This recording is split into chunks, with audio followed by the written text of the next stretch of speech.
সম্মানিত উপস্থিতি ও পর্দার আড়ালের মা ও বোনেরা, আজকের মজলিসে আমরা আলোচনা করব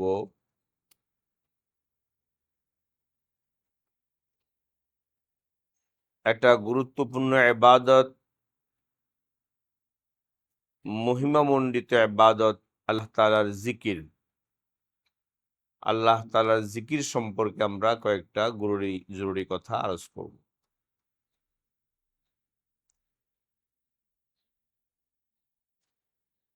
মানুষ তার আপনজন এবং প্রিয়জনকে বেশি বেশি স্মরণ করে এবং আপনজনের প্রিয়জনের আলোচনা বেশি বেশি করে। এটা মানুষের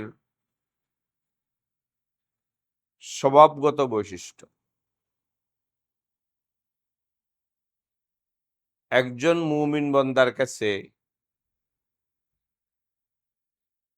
তার সবচেয়ে আপনজন আল্লাহ তাআলা। আল্লাহ তাআলা তার পিতামাতা,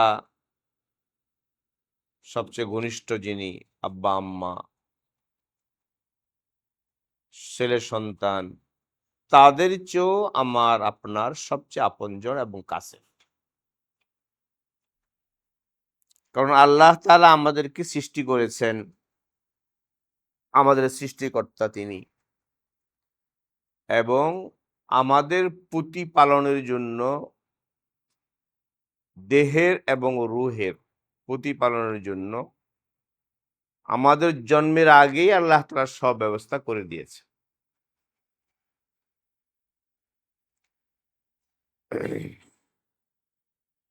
এই দুনিয়াতে আমরা চোখ খুললে যা দেখি, এ সব আল্লাহ তাআলা সৃষ্টি করেছেন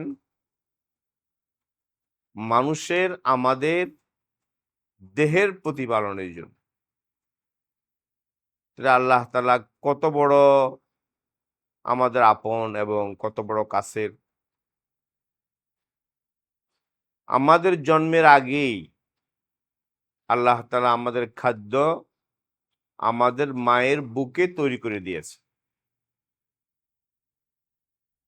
তো আল্লাহ তাআলা আমাদের সৃষ্টিকর্তা, আমাদের পালনকর্তা, আমাদের রক্ষাকর্তা, সবকিছুই তিনি, সবকিছুই তাঁর।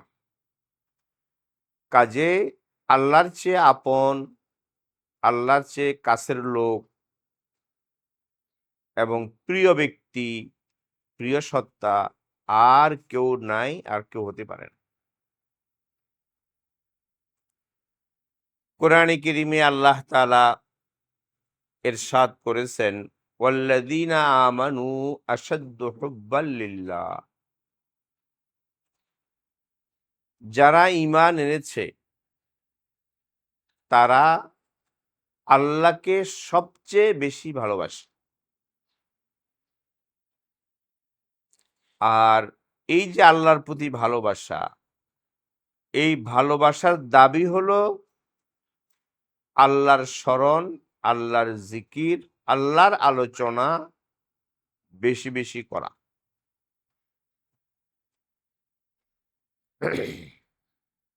কোরআনে কারীমের এক আয়াতে আল্লাহ তাআলা বলেছেন, ইয়া আইয়ুহাল্লাযীনা আমানু যকুরুল্লাহা যিকরান কাসীরা ওয়াসাব্বিহুহু বুকরাতাও ওয়া আসীলা।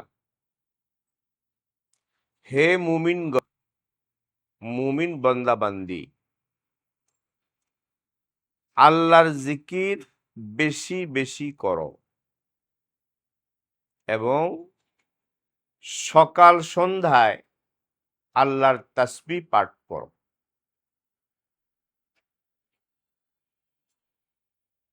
তো আল্লাহ তাআলা তার জিকির বেশি করতে বলছেন।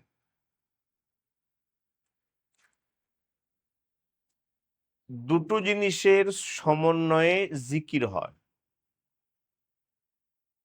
আমরা যে জিকির বলি আল্লাহর জিকির, এই দুটো জিনিসের সমন্বয় হলে জিকিরটা পূর্ণাঙ্গ হয়, পরিপূর্ণ হয়। একটা হলো অন্তরের স্মরণ, আর একটা হলো স্মরণ অনুযায়ী যে কালেমা, এই কালেমাটা মুখে উচ্চারণ করা।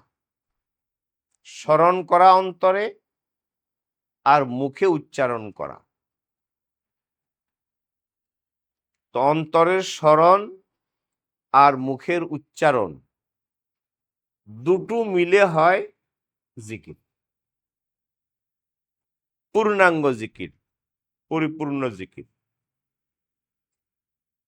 আমি মুখে উচ্চারণ করলাম আল্লাহ আল্লাহ সুবহানাল্লাহ, কিন্তু অন্তরে আমার স্মরণ নাই, ধ্যান খেয়াল নাই, আমি অমনোযোগী, আমি উদাসীন, তাহলে এই জিকির পূর্ণাঙ্গ জিকির না। এই জিকিরের পুরোপুরি ফায়দা হবে না। এই জিকির আমার অন্তরে পরিপূর্ণ রেখাপাত করতে পারবে না। এই জন্য সবসময় খেয়াল রাখবো অন্তরের ধ্যান এবং স্মরণ আর মুখের উচ্চারণ দুটোকে সমন্বিত করে আল্লাহ জিকির করা। এটা তো এই আল্লাহর জিকির, আল্লাহ বলেছেন কোরআনে কারীমে, আল্লাহর জিকির বেশি করো, বেশি বেশি করো। হাদিস শরীফেও এসেছে রাসূল করিম সাল্লাল্লাহু আলাইহি ওয়াসাল্লাম সম্পর্কে যে কানা ইয়াজকুরুল্লাহ আলা কুল্লি আহিয়ানিহি। রাসূল করিম সাল্লাল্লাহু আলাইহি ওয়াসাল্লাম সদা সর্বদা আল্লাহর জিকির করতেন, সদা সর্বদা আল্লাহর জিকির করতেন।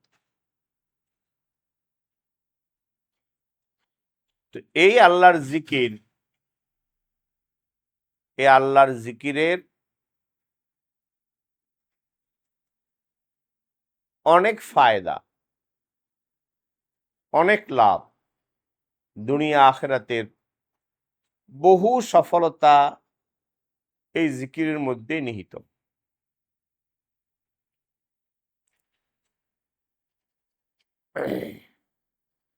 জিকিরের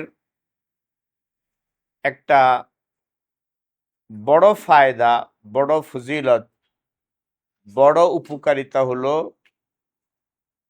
আল্লাহ বলছেন ফাজকুরুনি আযকুরকুম ওয়াশকুরুলি ওয়ালা তাকফুরুন। কোরআনে আল্লাহ বলছেন। তো জিকিরের একটা বড় ফায়দা হলো বান্দা যখন আল্লাহর জিকির করে, আল্লাহকে স্মরণ করে, তো আল্লাহ বলছেন আমিও তখন তোমাকে স্মরণ করি। তো এটা জিকিরের বড় ফজিলত, যে আমি যখন জিকির করব, আল্লাহকে স্মরণ করব, তখন আল্লাহ আমাকে স্মরণ করে।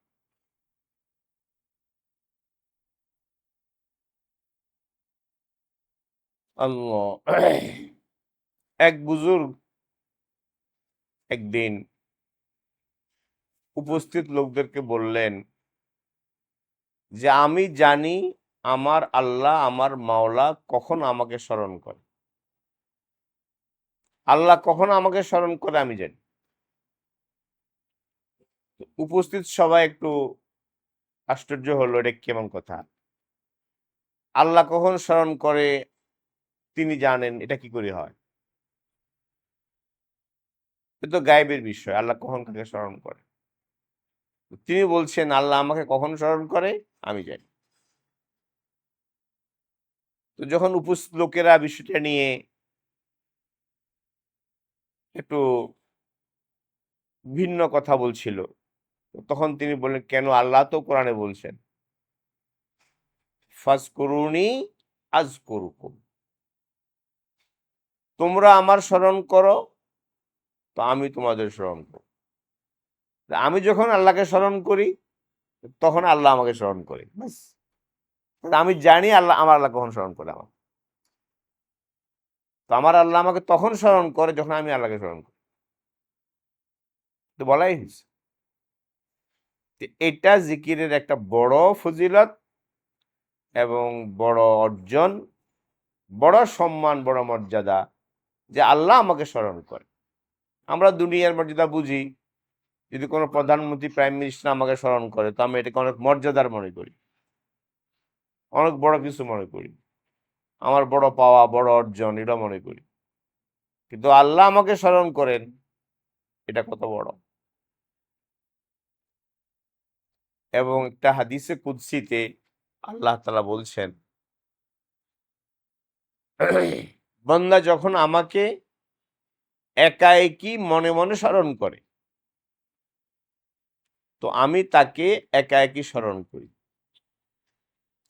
আর বান্দা যখন আমাকে মজলিসে স্মরণ করে তো আমি তার মজলিসের চেয়ে উত্তম মজলিসে তাকে স্মরণ করি।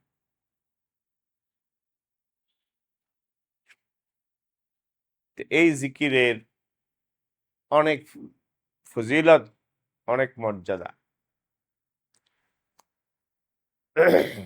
জিকিরের ফায়দাগুলোর মধ্যে, জিকিরের যে উপকারিতা, ফায়দা, এই ফায়দার মধ্যে অনেকগুলো ফায়দা আছে। একটা বড় ফায়দা হলো বান্দা যখন ধ্যান খেয়ালের সাথে জিকির করে, মনোযোগের সাথে জিকির করে, একাগ্রতার সাথে জিকির করে, আল্লাহকে স্মরণ করে, তখন বান্দার অন্তর পরিষ্কার হয়। অন্তর পরিষ্কার হওয়া এটা জিকিরের একটা বড় ফায়দা। জিকির করলে অন্তর পরিষ্কার, অন্তরের ময়লা, আবর্জনা,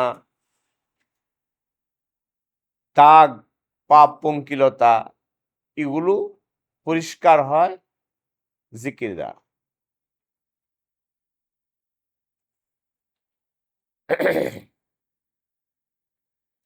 একটা হাদিস শরীফে নবীজি বলেছেন, লিকুল্লি শাইইন সাকালাতুন ওয়া সাকালাতু কলুবে যিকরুল্লাহ। লোহা পরিষ্কার করার জন্য রেত থাকে। লোহায় যখন জং পড়ে, মরিচা পড়ে, তো লোহার জং এবং মরিচা পরিষ্কার করার জন্য রেত লাগে। রেত দিয়ে ঘষলে তো লোহার জং, ময়লা পরিষ্কার হয়, লোহাটা চকচকে হয়। তো নবী সাল্লাল্লাহু আলাইহি ওয়াসাল্লাম বলেছেন, কলব পরিষ্কার করারও একটা রেত আছে। এই যে আমরা গুনাহ করি, হাদিস শরীফে আসছে, বান্দা যখন গুনাহ করে, আল্লাহর কোন নাফরমানিতে লিপ্ত হয়, গুনায় লিপ্ত হয়, তো একটা কালো দাগ তার অন্তরে পড়ে। যদি বান্দা তওবা করে খাঁটি মনে, ওই কালো দাগটা মুছে যায়।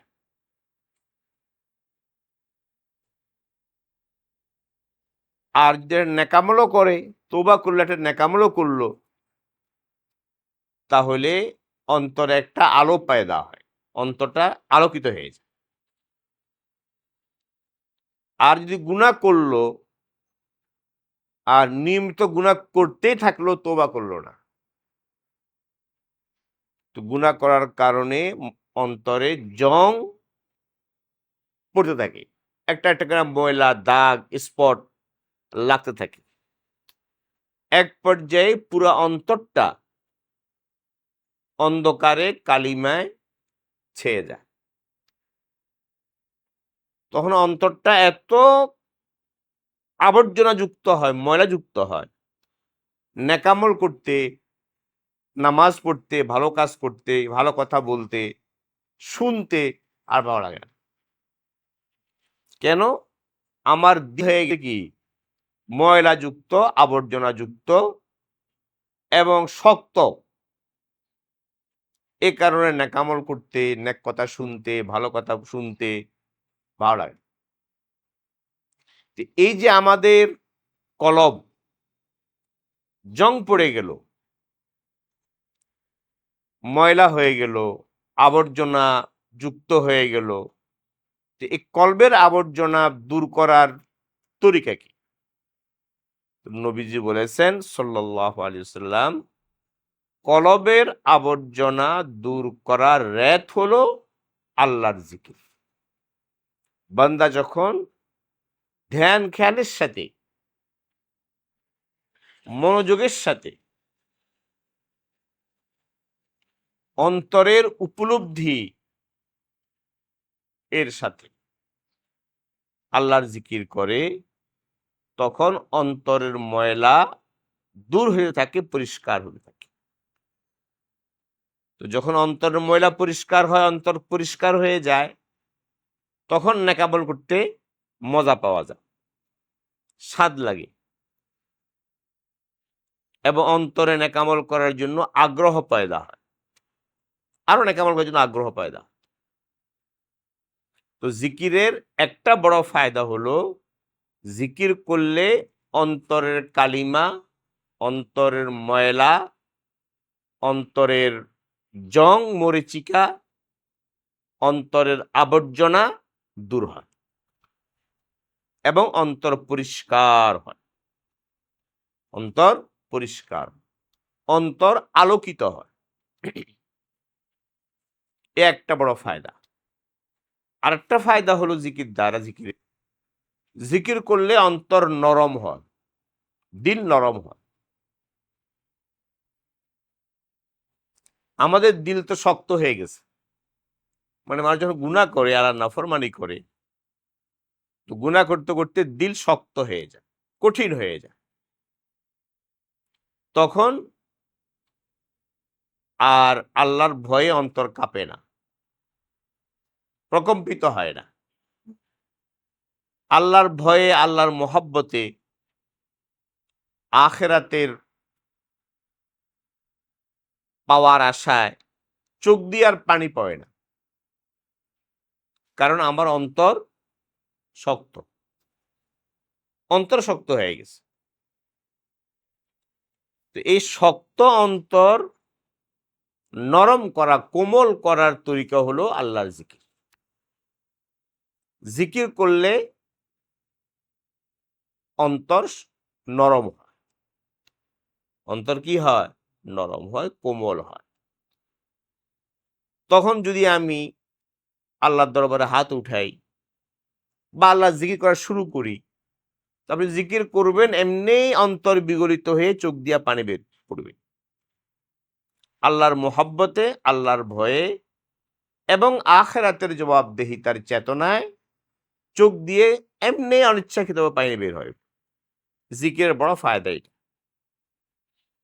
তো জিকিরের ২ নম্বর ফায়দা হলো, জিকির করা দ্বারা দিল নরম হয়। শক্ত দিল কি হয়? নরম হয়, কোমল হয়।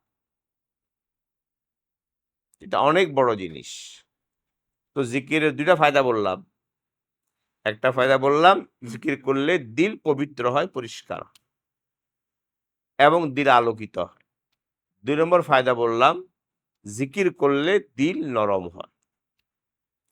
আর বেশি কথা বললে, অনেকে আমরা আছি প্রয়োজন ছাড়া কথা বলি, অপ্রয়োজনীয় কথা, বেদরকারি কথা, বাস কথা বলে আলাপচারিতা, কথা বলে সময় কাটাই, ১ ঘন্টা ২ ঘন্টা বস সময় কাটাচ্ছি। সময় আমার কাটে না, তো সময় কাটানোর বুদ্ধি কি? সময় পার তো করতে হবে। সময় পার করার জন্য গল্পে লিপ্ত হলাম। বাচ্চাকে আনতে গেলাম স্কুলে, তো বাচ্চা তো ৩ ঘন্টা ৪ ঘন্টা বাচ্চার কি ক্লাস। তো আমার মার কাজ কি? বাস বসলাম, আরো 4-10 জন মা আসছে, সবাই মিলে কি গল্প করলাম, সে 4 ঘন্টা গল্পে শেষ। তো নবীজি বলছেন সাল্লাল্লাহু আলাইহি ওয়াসাল্লাম যে আল্লাহর জিকির বাদ দিয়ে এই ধরনের অপ্রয়োজনীয় গল্প আর আলাপচারিতা, হাসাহাসি, এতে দিল শক্ত হয়ে যায়। দিল কি হয়ে যায়? শক্ত। এই দিল শক্ত হয়ে গেলে বড় মারাত্মক। দিল শক্ত হওয়া অত্যন্ত ক্ষতিকর। দিল শক্ত হলে ওই দিল আর ভালো কথা কবুল করতে চাবে না, নেকামল করতে আর আগ্রহ পয়দা হবে না, এবং নামাজে মনোযোগ পয়দা হবে না। এই জন্য বেহুদা কথা বাদ দিয়ে আল্লাহর জিকিরে থাকবো। যখন ভালো লাগবে না, প্রয়োজনীয় কথা তো বলবোই, প্রয়োজনীয় দিনই কথা, প্রয়োজনীয় দুনিয়ার কথা বলবো, যেটা আমার দরকার। কিন্তু অপ্রয়োজনীয় হাসাহাসি, অপ্রয়োজনীয় আলাপচারিতা, আড্ডা, যেটা বলে আড্ডাবাজি, এটা ক্ষতিকর। এটা মানুষের অন্তর শক্ত করে দেয়। তো জিকিরের 2টা ফায়দা বললাম। আর একটা বড় ফায়দা জিকিরের, সেটা আরো অনেক বড়। সে ফায়দা হলো, বান্দা যখন বেশি পরিমাণ জিকির করে এবং ওই যে ধ্যান খেলার সাথে জিকির করে, মনোযোগিতার সাথে জিকির করে, অমনোযোগী না, অন্তরে ধ্যান নেয়, মুখে উচ্চারণ করলো, এরকম না, বরং অন্তরের ধ্যান আর মুখের উচ্চারণ দুটাকে সমন্বিত করে জিকির করে, তখন অন্তরে আল্লাহর মোহাব্বত পয়দা, আল্লাহর মোহাব্বত পয়দা। এই যে মানুষ, আমরা এত কষ্ট, মা বাপ পিতা মাতা সন্তানের জন্য এত কষ্ট করে, আপনারা মায়েরা সন্তান প্রতিপালনের জন্য কত কষ্ট করে। এই এত কষ্টগুলো সহজ হলো কিভাবে? সন্তানের জন্য এত কষ্ট করাটা মার জন্য সহজ হয়ে গেল। কিভাবে সহজ হইল? মা এটাকে সহজ মনে করে, হাসি মুখে এটা বরণ করে। এর কারণ কি? কারণ হলো সন্তানের ভালোবাসা, সন্তানের প্রতি ভালোবাসা, মায়া। এর কারণে সন্তানের জন্য মা এত স্বীকার করে, এবং সে কষ্টটাও আনন্দ চিত্তে, কোনো বিরক্তি নেই, খুশি মনে কষ্ট করতেছে। রাত্রে 1টায় 2টায় 3টায় উঠে যাচ্ছে, সন্তানকে করে নিচ্ছে, গোসল দিচ্ছে, ওই সময় পরিষ্কার করতেছে, অপরিষ্কার হয়ে গেছে, সব করতেছে, ঘুম বাদ দিচ্ছে, দীর্ঘ রাত কাটাচ্ছে। এর কারণটা কি? কারণ হলো মোহাব্বত।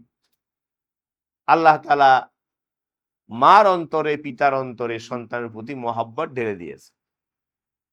ওই মোহাব্বতের কারণে পিতামাতা সন্তানের জন্য যে কোনো কষ্ট এবং ত্যাগ স্বীকার করতে প্রস্তুত হয়।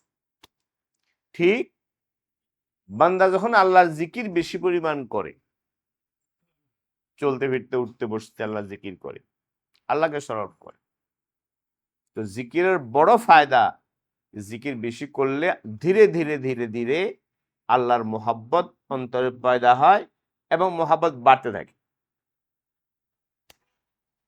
তখন তার মধ্যে এটা মনে হয়, শুধু মুখে বলা না, আমরা তো মুখে বলতেছি, অন্তরে সে অনুভব করে এক পর্যায়ে বান্দা যে আমার আপন আল্লাহ ছাড়া আর কেউ না। এখন আমাকে যদি জিজ্ঞেস করে আপনার আপন কে, বলবো আমার ছেলে, বলবো, বা আমার মা, আমার আব্বা, এটাই বলি আমরা। কিন্তু আমার ছেলে, আমার পিতা, আমার মাতা, সবার চেয়ে আমার কাছের, আমার আপন আল্লাহ। এটা আল্লাহ বলছেন কোরআনে। কিন্তু এটা না মুখে তো বলি অনেকে যে হ্যাঁ আল্লাহ আমাদের আপন, কিন্তু আমরা কি আমাদের অন্তরে আল্লাহর আপনত্ব বোধ করি কিনা। তা আপনত্ব বোধ আছে, যে আল্লাহকে আপন মনে করা, বোধ হওয়া, এটা তো আমাদের হয় না। মুখে বলি, হয়তো ইমান আছে, সে হিসেবে বলি, কিন্তু অন্তরে তো অনুভব করি না, উপলব্ধি হয় না। এই যে আমাদের এটা হচ্ছে না, এটারও কারণ জিকিরের কমতি এবং জিকির অনুপস্থিতি। বান্দা যখন আল্লাহ জিকির বেশি করে, তখন আল্লাহর প্রতি তার মোহাব্বত বাড়তে থাকে। সে তখন যে কোনো কারণ সময় আল্লাহর দরবারেই দৌড়াইয়া যায়। আমার আপন আল্লাহ, আমার সব কিছুর জন্য আমি আল্লাহর কাছে যাব, আল্লাহর দিকে রুজু করব, আমি আল্লাহমুখী হব। তিনি আমার আপন, তিনি আর স্রষ্টা, তিনি আমার পালনকর্তা, তিনি আমার রক্ষাকর্তা। এই জিকিরের এটা বড় ফায়দা, জিকির করা দ্বারা আল্লাহর মোহাব্বত পায়দা। আর মোহাব্বতের কারণে একটা কথা বাংলায়ও বলে, অন্য ভাষায়ও আছে, আজ মোহাব্বত তালখাহা শিরি সাওয়াত, একটা কথা ফার্সি ভাষায় বলে। অর্থাৎ মোহাব্বতের কারণে, ভালোবাসার কারণে তিতাও মিঠা হয়ে যায়। মানে তিতাও মিঠা হয়ে মানে কি, সব কষ্ট, বিপদ আপদ, কষ্ট বলা মুসিবত, সব তার কাছে ভালো লাগে, কষ্ট ভালো লাগে, মোহাব্বত, সেটা তখন মিষ্টি হয়ে যায়। তো আল্লাহর জিকির দ্বারা আল্লাহর মোহাব্বত অন্তরে পায়দা। আর একটা হলো আল্লাহ জিকির দ্বারা আল্লাহর ভয় অন্তরে পায়দা। আল্লাহর ভয়, মোহাব্বতও আসে, আবার কি ভয়ও আসে। ভয় হলো শাস্তির ভয়। আল্লাহ তাআলা কোরআন কারীমে আল্লাহ তাআলা ওয়াহুয়াল গফুরুল ওয়াদুদ এটাও বলছেন। আল্লাহ ক্ষমাশীল এবং প্রেমময়, এটা আল্লাহ বলছেন। আল্লাহর নাম ওয়াদুদ, আল্লাহর নাম। আল্লাহ ওয়াদুদ মানে আল্লাহ প্রেমময়, আল্লাহ ক্ষমাশীল। কিন্তু আবার আল্লাহ তাআলা জাব্বার, এটাও কোরআনে আছে। তিনি জাব্বার, তিনি কাহ্হার, পরাক্রমশীল, এবং তিনি তার ক্রোধ এবং রাগ, গোস্বা, এটা অনেক। তো দুইটাই আছে। এই জন্য আল্লাহর ভয়টাও অন্তরে পয়দা হয় জিকির করলে। আযাবের ভয়, জাহান্নামের ভয়, আল্লাহর কাছে হাজির হওয়া, আল্লাহর কাছে হিসাব দেওয়ার ভয়, এই ভয়গুলো অন্তরে পয়দা হয় জিকির করলে। মানুষ সাধারণত যত কাজ করে, ভালো কাজ করে, মন্দ কাজ থেকে বিরত থাকে, এর পিছনে কার্যকারণ দেখবেন দুইটা, একটা ভালোবাসা আর একটা ভয়। ভালোবাসার কারণে সে যত এই কষ্ট করে পরিবারের জন্য, আর যত অন্যায় অপরাধ, তার সাথে ভয় থাকে, তাকে বিচারের সম্মুখীন হইতে হবে, কোর্টে দাঁড়াইতে হবে, যেতে হবে, তাকে শাস্তি ভোগ করতে হবে। যখন এই কথা তার জানা থাকে আর উপলব্ধিতে আসে, তখন সে অন্যায় করে না, অপরাধ থেকে বেঁচে থাকে। তো জিকিরের ফায়দা হলো, জিকির দ্বারা আল্লাহ তাআলার মোহাব্বত পয়দা হয়, আল্লাহর ভয় পয়দা। ভয় আর মোহাব্বত দুটার মিশ্রণ চাই। শুধু মোহাব্বত এটাও কাম্য না, শুধু ভয় এটাও কাম্য না, এতে ব্যালেন্স রক্ষা হবে না। শুধু মোহাব্বত, ব্যালেন্স থাকবে না, ভালোবাসা, ভয় নেই। আর শুধু ভয়, এতেও ব্যালেন্স রক্ষা হবে না, সে হতাশ হয়ে যাবে। যদি শুধু ভয় থাকে, হতাশ হয়ে যাবে, হতাশা গ্রাস করুন। আর শুধু মোহাব্বত ভালোবাসা, তো এই ব্যক্তি বেপরোয়া হবে। আল্লাহ তো ক্ষমাশীল, মাফ করে দিতে যায়, আছে না এরকম বলে, বেপরোয়াহি ভাব। দুটার সমন্বয় সংমিশ্রণ। জিকির করলে মোহাব্বত এবং ভয় দুটাই আসে এবং দুটার সংমিশ্রণ হয়, অনেক ফায়দা। এবং জিকির দ্বারা আখিরাতের ফিকির পয়দা হয়, পরকাল চিন্তা, পরকাল ভাবনা। এখন তো আমাদের 24 ঘন্টা জিন্দেগিতে একবারও পরকালের চিন্তা আমার কাছে আসে না। কেউ বললে হ্যাঁ হ্যাঁ, এমনকি আমার সামনে যদি আমি মৃত্যু দেখি, মৃত ব্যক্তির লাশ আছে আমার সামনে, আজা পড়ছি, তখনও আমার ভিতরে এই অনুভূতি আসে না যে আমাকে তো মরতে হবে, আমাকেও একদিন খাটে তোলা হবে, আমারও জানাজা হবে, আমাকেও কবরে যেতে হবে। এই উপলব্ধি তখন আমার আসে না। বাস পড়লাম, একটা পড়া দরকার, পড়ে আসলাম, আনুষ্ঠানিকতা, কিন্তু আমি কোনো শিক্ষা গ্রহণ করলাম না। তো জিকিরের একটা বড় ফায়দা এটা, জিকির করা দ্বারা আখিরাতের ফিকির পয়দা, পরকাল চিন্তা বাড়ে, মৃত্যুর পরে আমার কি হবে, কবরে আমার কি হবে, একা কবর, এখানে তো কত কিছু আছে, আমার আপন জনার সব আমার সাথে, সব ব্যবস্থা আমার এখানে, কত মানুষ, কত কিছু, কিন্তু কবর তো আমি একা, আমাকে সবাই একা রেখে চলে আসবে, আমার কোনো আপন জন সেখানে আমার সাথে থাকবে না। এই যে জিনিস, জায়গাটা, এই অনুভূতিটা আসবে জিকির করে। জিকিরের ফায়দা পরকাল ভাবনা, পরকাল চিন্তা, এরপরে মৃত্যুর পরে আল্লাহর সামনে হাজির হওয়া, হাসরের ময়দানের কঠিন অবস্থা, আল্লাহর সাথে হিসাব দেওয়া, আল্লাহর সামনে জবাবদিহিতা করা, এই ফিকির গুলো বাড়ে জিকির করলে, জিকির দ্বারা। তো অনেকগুলো কথা বললাম, জিকিরের ফায়দা আরো আছে।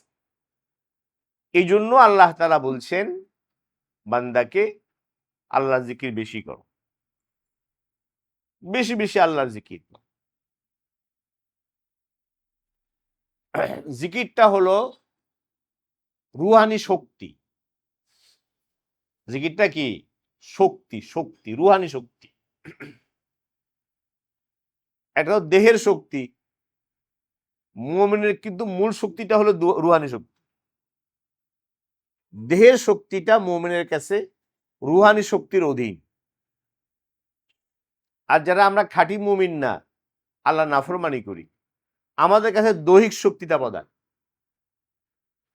একজন মানুষ, যুবক ছেলে, সুঠাম, তাগড়া, গায়ে শক্তি আছে, কিন্তু সে শেষ রাতে উঠতে পারে না ঘুম থেকে, দাঁড়াইতে পারে না, 2 রাকাত নামাজ পড়তে পারে না, সে ভেঙে পড়ে। কিন্তু একজন বৃদ্ধ মানুষ, 80-90 বছরের বৃদ্ধ, গায়ে কোনো শক্তি নেই, কিন্তু অন্তর তার কি শক্তিশালী, অন্তর তার পাওয়ারফুল। সে 90 বছরের বৃদ্ধ, 80 বছরের বৃদ্ধ, সে আস্তে আস্তে উঠে যায়। তাহলে কি হলো? তাহলে কে চালাইলো? তার অন্তরের শক্তিটা দেহের শক্তির চেয়ে অনেক বেশি, যার কারণে সে দেহে দুর্বল, দুর্বল শক্তি নিয়ে সে উঠে গেল, এমন নামাজে দাঁড়াই গেল, ফজরের নামাজ দাঁড়াই করলো, আল্লাহ কাছে কান্নাকাটি করলো। তো মোমিন তো মোমিনের মূল শক্তির জায়গাটা হলো আধ্যাত্মিক শক্তি, যেটাকে বলে রুহানি শক্তি, আত্মার শক্তি। এই আত্মার শক্তি তার দেহের শক্তির চেয়ে অনেক বেশি থাকে। তখন দেহের শক্তিটা আত্মার শক্তির কি হয়ে যায়? অধীন হয়ে যায়। তো জিকির করলে রুহের শক্তি বাড়ে, আত্মার শক্তি বাড়ে, আত্মা কি হয়? শক্তিশালী, পাওয়ার। এমন জিকির করলে নেকামল করার আগ্রহ বাড়ে, নেকামল করতে মজা লাগে, স্বাদ পাওয়া যায়। ওই যে বললাম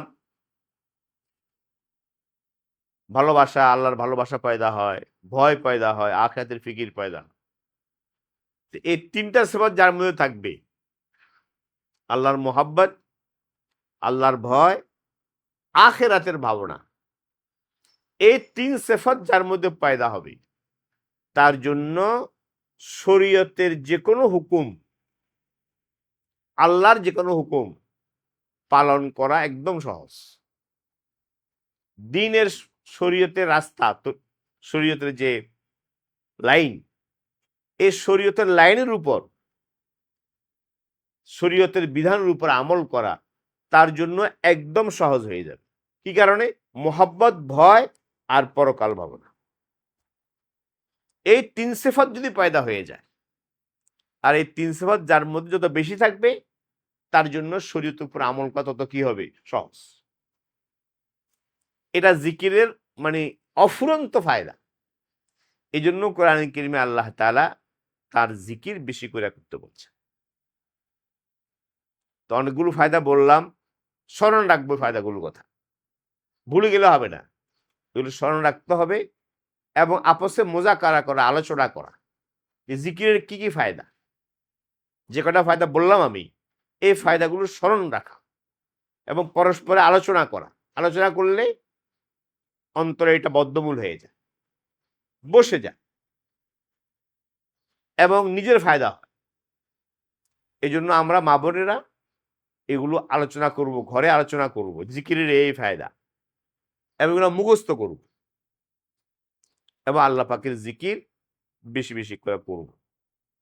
এখন আল্লাহর জিকির এটা আর একটা বিষয়, যে অধিক পরিমাণে জিকির করা। অধিক পরিমাণে জিকির করার উপায় কি? আমরা তো অনেক কর্মব্যস্ত, আমাদের বর্তমান দুনিয়াতে আমরা অনেক ব্যস্ততা আমাদের বেড়ে গেছে সবাই। এই কর্মব্যস্ত জীবনে আমরা অধিক পরিমাণে জিকির কেমনে করব? অধিক জিকিরের উপায় কি? খুব সহজ উপায় আছে। আমি আমার কর্মব্যস্ততার ভিতরেই, যত কর্মব্যস্ত আমার থাকুক না কেন, আমি আমার এই কর্মব্যস্ততার ভিতর দিয়েও বহু জিকির করতে পারবো, সহজ। তো এখন বলছি সংক্ষেপে কয়েকটা, যে অধিক পরিমাণে জিকিরের উপায় কি। এক নম্বর উপায় হলো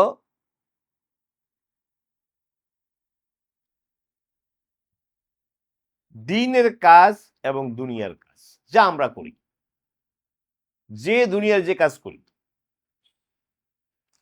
এই দ্বীনের কাজ এবং দুনিয়ার কাজ শরীয়তের বিধান অনুযায়ী করা, শরীয়তের বিধান পালন করা, এটা সবচেয়ে বড় জিকির। আমি দ্বীনের কাজ, দুনিয়ার কাজ যেটাই করব, শরীয়তের বিধান অনুযায়ী করব।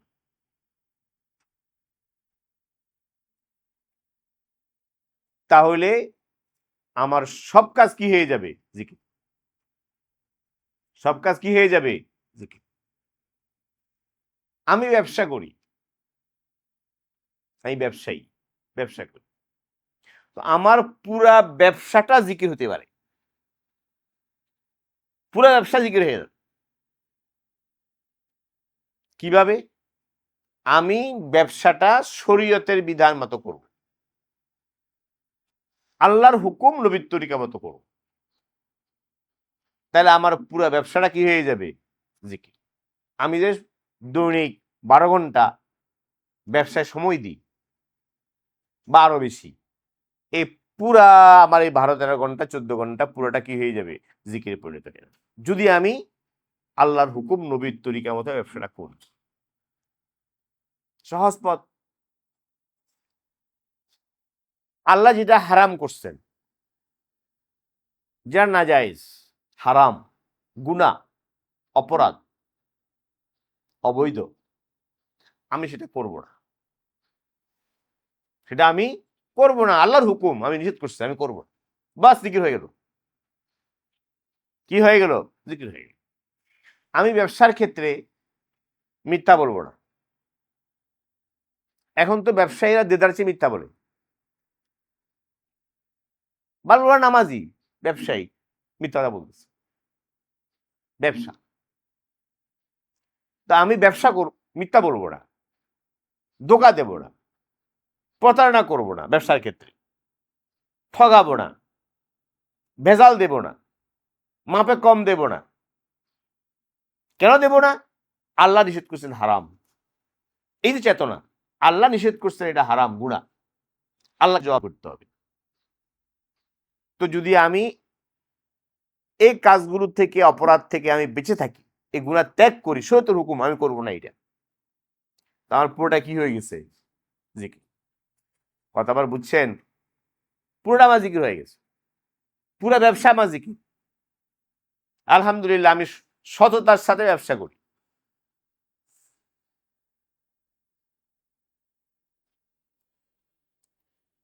আমি সততার সাথে কি করি? ব্যবসা করি। তাহলে আমার পুরা ব্যবসাটা কি হয়ে যাবে? জিকির।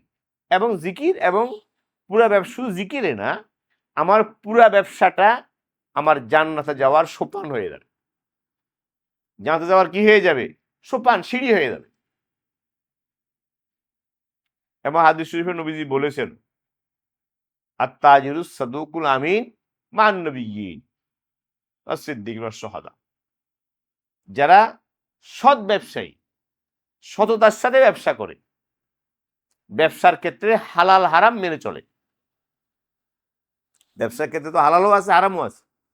তো ব্যবসার ক্ষেত্রে হালাল হারাম মেনে চলে, শরীয়তের বিধান মেনে চলে, সৎ ব্যবসায়ী, ধোঁকা দেয় না, মিথ্যা বলে না, প্রতারণা করে না, ঠগায় না, মাপে কম দেয় না, ভেজাল করে না, হ্যাঁ, তাহলে এই ব্যবসায়ীর হাসর হবে নবীর সাথে, নবীর সাথে হাসর। এবং শহীদ, সিদ্দিক, শহীদদের সাথে কি তার হাসর। তাহলে কি হইল? তো আমার ব্যবসা জিকির হইল, এবং আমার ব্যবসা জানতে যাওয়ার কি হইল? সিঁড়ি হয়ে গেল। হয়ে গেল না? কত বড় কথা! তাহলে এই যে আমরা বলতেছি যে সুবিরা জিকির কেমনে করবো, আমরা মনে করছি সুতালা করা জিকির, সেটাও জিকির, কিন্তু ব্যাপক হারে জিকির করা, অধিক জিকির। এই অধিক জিকিরের সহজ পদ্ধতি বললাম একটা, সেটা হলো দিনের কাজ, দুনিয়ার কাজ যাই আমি করব, আল্লাহ হুকুম নবীর তরিকা মতো করব, শরীয়তের বিধান মতো করব। আমি ব্যবসা করি, আমি সুদ খাবো না, সুদ খাবো না, সুদ দেব না, সুদের থেকে আমি বেঁচে থাকবো, আল্লাহর হুকুম, আল্লাহ হারাম করছে, বাস এটা এটা জিকির। তো যাবতীয় হারাম থেকে বেঁচে থাকা, এটাও কি?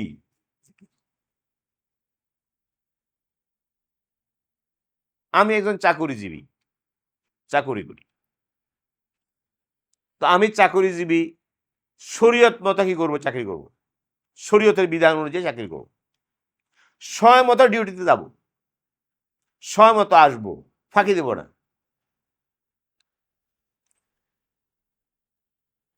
এই যে আমরা, আমার আমার ডিউটি হলো 6 ঘন্টা বা 7 ঘন্টা ডিউটি, আমি ফাঁকি দিলাম,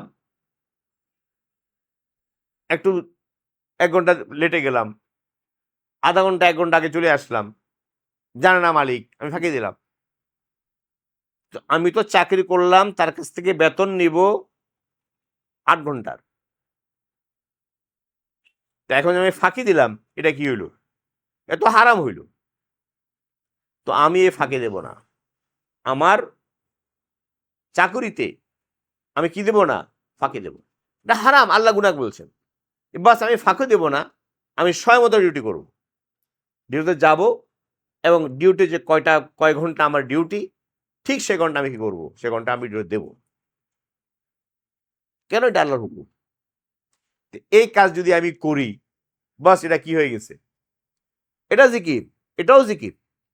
আমি শরীয়ত মতো চললাম। আমি চাকরিতে, আমি অফিসার, আমি কর্মকর্তা, আমি কোনো ঘুষ নেব না, ঘুষ খাবো না, আল্লাহর হুকুম, এটা হারাম, কবিরা গুনাহ। তো বাস, এই চেতনা থেকে যদি আমি ঘুষ খাওয়া থেকে বাঁচে থাকি, এটা আল্লাহর জিকির। এটা আল্লাহর কি জিকির। আমি কোনো অন্যায় করব না, কারোর উপর জুলুম করব না, অবিচার করব না, অত্যাচার করব না, কারোর সাথে দুর্ব্যবহার করব না। এই যে কেন? আল্লাহর হুকুম, শরীয়তের বিধান। তা আমার এটা জিকির। তো এভাবে বললাম যে জিকির, অধিক পরিমাণে জিকির করা, এই অধিক পরিমাণে জিকির করার একটা সহজ উপায় হলো এটা, আমি আমার দুনিয়ার সব কাজ শরীয়তের বিধান মতো করব। আমি একজন সংসারের মানুষ, আমার দাম্পত্য জীবন ধরেন, দাম্পত্য জীবন, তো আমার দাম্পত্য জীবনে শরীয়তের বিধান আছে। আমি যদি দাম্পত্য জীবনে শরীয়তের বিধান পালন করি এবং এটা শরীয়তের বিধান, সেই অনুভূতি নিয়ে পালন করি, আল্লাহর হুকুম, নবীর তরিকা, তাহলে আমার পুরা দাম্পত্য জীবনটা কি হয়ে যাবে? জিকিরুল্লাহ। দেখেন, আমরা বলতেছি অধিক জিকির কেমনে করব, আমাদের তো এত সময় নেই, এটাও জিকির হয়ে যাচ্ছে। দাম্পত্য জীবনে আমি স্বামীকে অভিভাবক হিসাবে মেনে চলবো। স্বামী আমার কি? অভিভাবক, দায়িত্বশীল, আমি তাকে মেনে চলবো। স্বামীকে মেনে চলা ওয়াজিব, স্বামীর বৈধ আদেশ নিষেধ মেনে চলা ওয়াজিব। বৈধ, অবৈধটা না, বৈধ আদেশ নিষেধ মানা, মেনে চলা ওয়াজিব। বাস, আমি স্বামীকে অভিভাবক হিসাবে গ্রহণ করব, হাসি খুশি তাকে মেনে নেব। তাহলে এটা কি? আমি আল্লাহ হুকুম পালন করলাম, এটা জিকির। আমি সন্তান লালন পালন করলাম, তো সন্তান প্রতিপালন, এটা আল্লাহর হুকুম। সন্তানকে স্তন দান করা, বুকের দুধ খাওয়ানো, এটা আল্লাহর হুকুম, শরীয়তের বিধান। তা আমি যদি এই মনোভাব নিয়ে এটা করি, এটা জিকির হচ্ছে। কি হচ্ছে? এটা জিকির। তাহলে আমার দাম্পত্য জীবনটাও তো যদি আমি শরীয়ত মতো চালাই, পুরো দাম্পত্য জীবনটা কি হবে? জিকির। তো এক কথায় অধিক পরিমাণে জিকির করা। তো অধিক পরিমাণে জিকিরের জন্য আমাদের উপায় কি? জিকিরের উপায় কি? তো বললাম, 1 নম্বর উপায় হলো, আমরা দিনের কাজ, দুনিয়ার কাজ, যত কাজ করব, যে কাজ করি, সেক্ষেত্রে শরীয়তের বিধান মেনে চলব। যদি শরীয়তের বিধান মেনে চলি, তাহলে আমার সে কাজটা কি হয়ে যাবে? জিকির। এবং সে কাজটা আমার জান্নাতে যাওয়ার জন্য সিঁড়ি, মাধ্যম এবং সোপান হয়ে যাবে। এটা জিকিরুল্লাহ না? এটা আমরা অনেকে বুঝি না। আমরা মনে করি শুধু আল্লাহ করাই জিকির। আল্লাহ করাও জিকির, কিন্তু এটা আরো বড় জিকির। শরীয়তের বিধান মতো 24 ঘন্টা, এটা আরো বড় জিকির। স্বামী স্ত্রীর মধ্যে মহব্বত, ভালোবাসা। আম্মা যারা আয়েশা রাদিয়াল্লাহু তাআলা আনহা, নবী সাল্লাল্লাহু আলাইহি সাল্লাম, এদের ভিতরে ভালোবাসা ছিল, মহব্বত ছিল, ভালোবাসা ছিল।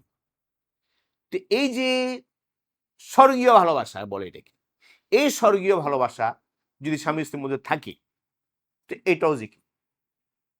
কারণ এই ভালোবাসা আমাকে আমাকে উভয়জনকে, স্বামী স্ত্রীর উভয়কে বহু গুনাহ থেকে বাঁচাবে। স্বামীকেও গুনাহ থেকে হেফাজত করবে এবং স্ত্রীও গুনাহ থেকে বাঁচতে পারবে। যদি স্বামী স্ত্রীর মধ্যে সম্পর্ক কি হয়? দৃঢ় হয়, মজবুত হয়, সুসম্পর্ক থাকে। আজ ঝগড়া করি ডেলি দুজনে মিলা, স্বামী স্ত্রীর বিবাদ, ঝগড়া, তো এই ঝগড়া বিবাদ তো পরিবারকে ধ্বংস করবে, এত গুনার কাজ।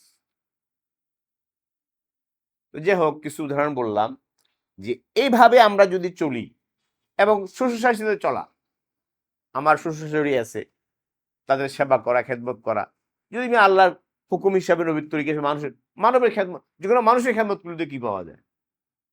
সওয়াব পাওয়া যায়। যে কোনো মানুষ, সে আমার একদম অপরিচিত, আমি তার সেবা করি, তার খেদমত করি, তো অনেক বড় সওয়াবের কাজ। তো সেখানে আমি আমার পিতা মাতাকে ছেড়ে আসলাম, আরেক ঘরে আসলাম, সেখানে আমার স্বামীর পিতা, আমার স্বামীর মা, তো তাদেরকে আমি আমার আপন মা এবং আপন বাবার মতো মনে করব। আর শ্বশুরশাশুড়ির দায়িত্ব বৌমাকে আপন মেয়ের মতো মনে করে। যে শ্বশুর শাশুড়িরা মনে করে আপন মেয়ে আর বৌমাকে দু চোখে দেখে, ওই শ্বশুর শাশুড়ির কপালে গিয়েছে ও দুর্দশা। এটা তো না জায়েজ, এই কাজটা হারাম। যে তার আপন মেয়েকে একরকম দেখে আর বৌমাকে একরকম দেখে। কেন? আপন মেয়ের জন্য এই সেই এটা সেটা সবকিছু করলাম, তার জন্য কোনো কষ্ট না হয়, এ না হয়। বৌমা সে সারাক্ষণ কাজ করবে। আর আমি আমার শাশুড়ি, মা এবং আমার মেয়ে একেবারে পালঙ্কে বয়ে থাকবে 24 ঘন্টা, শুধু বউ কাজ করবে কেন? যাক, ওটা তো ভিন্ন প্রসঙ্গে এসে গেছে বললাম। মানে কথাটা হলো উভয় দিকে, শরীয়ত উভয় দিকে বলছে। তো এই জন্য আমাদের মনোভাব থাকবে যে আমার আমার আব্বা আম্মা ছেড়ে আসছি, এটা আমার বুড়া আমার মা, আমার শাশুড়ি, আমার মা, তাকে মায়ের মতো খেদমত করবো, সেবা দেব। আর শাশুড়ি মনে করবে এটা আমার মেয়ে, মেয়ের মতো তাকে বৌমাকে আদর দিয়ে যত্ন দিয়ে রাখবে। দেখবেন এই দুটাই জিকির, দুটাই কি জিকির। আল্লাহ তাআলা আমাদের সকলকে আল্লাহর জিকির বেশি করার তৌফিক দান করুন। এই বেশি করার আরো বলবো ইনশাআল্লাহ আগামী মজলিসে। বেশি করার উপায় কি, অধিক পরিমাণে জিকির করার উপায় কি? তো একটা উপায় আজকে এটা বললাম, খেয়াল রাখবেন সবাই। একটা উপায় বললাম এইটা, যে আমি দুনিয়ার কাজ, দিনের কাজ যাই আমি করি, সব কাজ আমি শরীয়তের বিধান মতো করব। তাহলে ইনশাআল্লাহ আমার সব কাজ কি হয়ে যাবে? জিকিরে পরিণত হবে। আল্লাহ তাআলা আমাদের সকলকে আল্লাহ পাকের জিকির বেশি করার তৌফিক দান করুন। আমিন। ওয়া আখির দাওয়ানা আলহামদুলিল্লাহি রাব্বিল আলামিন।